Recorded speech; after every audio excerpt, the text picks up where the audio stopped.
Les élèves passent souvent plus de la moitié de leur journée d'école à écouter des informations et des instructions. Ceux qui ont des difficultés d'écoute peuvent se retrouver désavantagés par rapport aux autres. Cela peut non seulement nuire à leur travail, mais aussi devenir une source de stress et de frustration. Pour les élèves ayant des difficultés d'apprentissage ou un trouble du déficit de l'attention avec hyperactivité, TDAH, l'écoute en classe peut représenter tout un défi.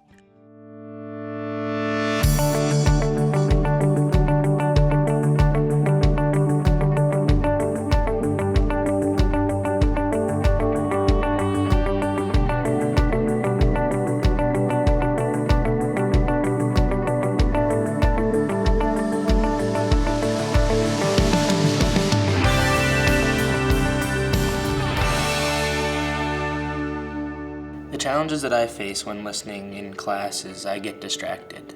And I get distracted by things sitting in front of me that take my attention off the teacher, like my computer. The challenge that it's creating is I'm not learning the material that's being taught in class. And then that makes me not want to do the work, and therefore I fail. You've really got to learn to keep positive and keep your mindset on your work. And you have to know that the tips that people give you, especially teachers, if they say, well, maybe you should try this, then try it. Students who struggle with listening tend to be just disengaged from the classroom. And so that might manifest where they're not doing assignments or they're having a hard time keeping up with the work in class. Sometimes it's just emotional frustration that becomes visible with them. In extreme cases, it can lead to issues with infrequent attendance, and then that kind of snowballs into the student really struggling just with the class as a whole. Plus les élèves avancent dans leur éducation, plus on met l'accent sur l'écoute en classe. Les élèves ayant des difficultés d'écoute et d'attention peuvent se sentir submergés par la quantité d'informations qu'on leur présente verbalement. It is difficult to detect when a student has listening difficulties, particularly if they're very quiet or well-behaved students in the classroom. What a teacher might see is a student who is unsure of how to proceed with a task after the teacher has given the directions, or a student who repeatedly asks the teacher to review the information or the directions one more time. You might see a student, even after the teacher has repeated the directions and reviewed them with the classroom, you might see them looking over, watching what other students are doing. It's not that they don't understand, it's that they didn't really hear it in the first place. The key to working with students who have listening difficulties is finding the way to really focus them and engage them so that they become much more active listeners.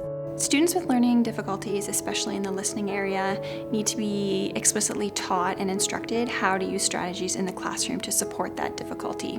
Teachers need to model, they need to demonstrate, and they need to reinforce and review these strategies throughout the semester. And the best thing that they can do is make sure that we're using that across subject areas throughout their day. Il y a plusieurs stratégies clés qui peuvent aider les élèves à écouter plus efficacement. Réduire les distractions. Créer les conditions nécessaires pour l'écoute active. Présenter les nouvelles informations et les directives en petits segments. Planifier des occasions de participation et d'engagement. Ce sont là des soutiens ciblés pour les élèves ayant des troubles d'apprentissage et un TDAH, mais ils peuvent être utiles à tous les élèves. For teachers, it's important for them to reduce distractions where possible in the classroom. So closing the door is probably the easiest one that teachers can do. Making sure that students are sitting up front near the board or where instruction is happening. Using nonverbal cues throughout the day, circulating throughout the class will help students who struggle with listening to pay attention. Giving them visual reminders as well on the board will be important.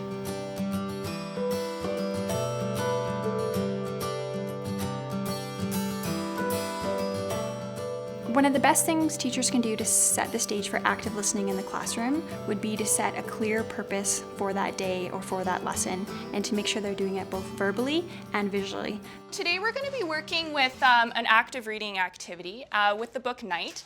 I want to start with just reviewing imagery and symbol with you, and we're going to be using your graphic organizer that we set up in the Google Doc to do that. We're also going to be reading part 2 of Night, and then the last thing that we'll do is once we've read part 2 of Night, you're going to be recording evidence that you may have found as we were reading about the imagery and the symbolism that you see happening so far in the book.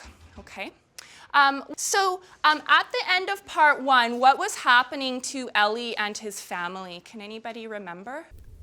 Graphic organizers are a very effective way of helping students become much more active and better listeners in the classroom.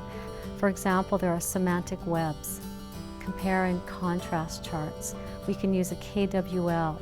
If a teacher gives these graphic organizers to the students at the beginning of a video or at the beginning of a lecture, it can help them to cluster or chunk the information as they're listening to it, which can help them better with recall and retention of information.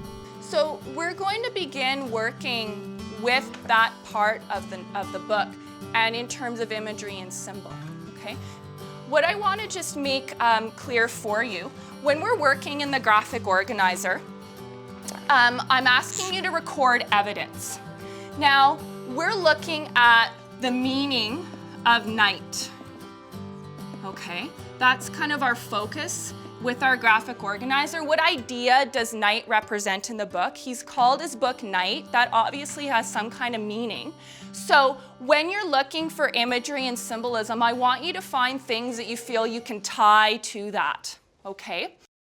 Afin de créer les conditions pour l'écoute active, les enseignants peuvent aussi utiliser des mots indices et des expressions de transition pour signaler l'information importante et l'organisation de la leçon.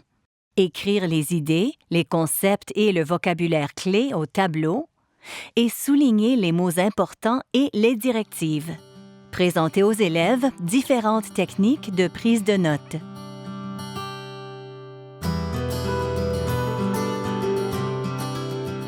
For students with listening difficulties or working memory challenges, presenting information in small chunks is really important. This way students have the opportunity to process the information, they can clarify any questions they have with their teachers before they move on to the next piece of learning.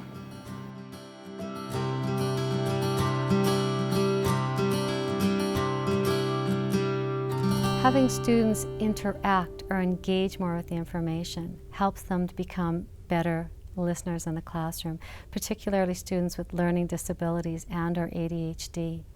We can engage them more with the information through activities such as games.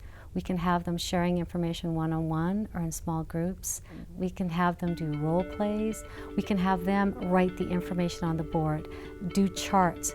It's really important that we let them be active and not just passive listeners in the classroom. So what we're going to do for this is I'm going to kind of divide and conquer rather than having everybody work on everything at once. I'll have you working in your table groups on either imagery or symbol. You can do this how you like. If you want to have one person in your group who's going to be the typist in the document, you can do it that way. If you all want to be typing in the document, all 4 of you in your group, you can work that way as well. It's your decision as a group how you'd like to do this. But I do want you to talk to each other, certainly share your ideas. You don't have to sit there and do this by yourself by any means, and I'll be wandering around to help you. Les enseignants ont un rôle important à jouer dans l'identification des élèves ayant des difficultés d'écoute et dans le soutien de ces élèves à l'aide des stratégies disponibles.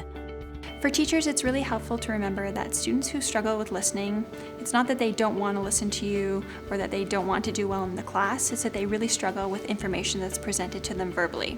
And as teachers, we need to think about other ways that we can present and help these students learn.